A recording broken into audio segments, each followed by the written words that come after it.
Good Thursday evening from the beautiful community of Port de Grave. The weather across most of the province today was very nice. Tomorrow is not going to be as nice. We've got some rain, we've got some wind on the way, but the mild temperatures, they are going to stay. Tonight's forecast is sponsored by CU Financial Management. Visit cufm.ca today for expert financial advice. Satellite radar picture showing this evening that minus the clouds in Labrador, there's not a whole lot going on across the province. We broaden out the view. We can see our next weather maker, which is sitting back down across the northeastern United States, now working its way through the Maritimes.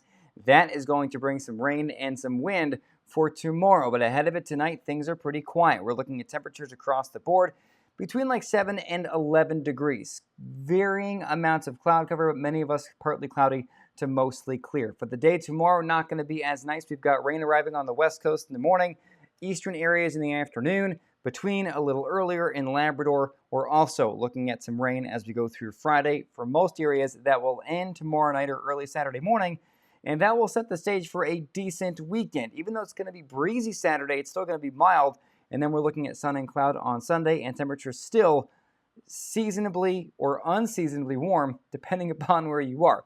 In the Big Land, highs near 10 degrees over the weekend after the rain tomorrow night into Saturday morning. Tomorrow is not going to be that breezy in Labrador. It will be in parts of the island. Saturday looks breezy for parts of Labrador. We'll get to that in just a second. But here's future radar cloud cover showing that by tomorrow morning, around midday, the rain is heavy on the south coast and the southwest coast from your Burgeo, Ramea, up through the Stephenville area and onto the lower north shore of Quebec and into parts of Labrador. That heavy area of rain slides eastward, and by tomorrow evening, it's arriving over eastern Newfoundland, the northeast coast, back through central and coastal Labrador. That whole area of rain slides eastward, and for most areas, it's done with by midday Saturday.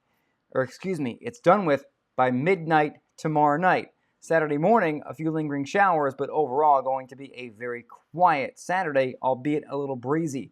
Now, speaking of the breeze, we're going to get there in just a second. Rainfall amounts, we're looking at 20 to 40 millimeters for areas of southern and southwestern Newfoundland.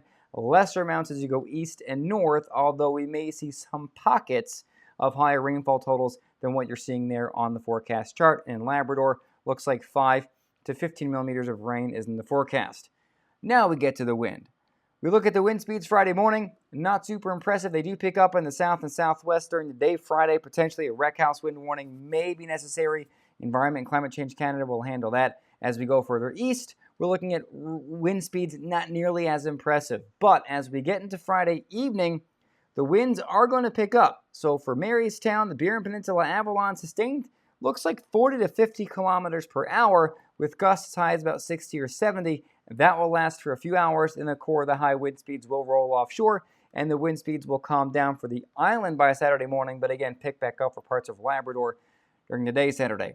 Now, we're not looking at widespread high wind speeds, but they are going to peak close to 70 in some areas, like the northeast Avalon, looks like around 8 p.m. tomorrow evening.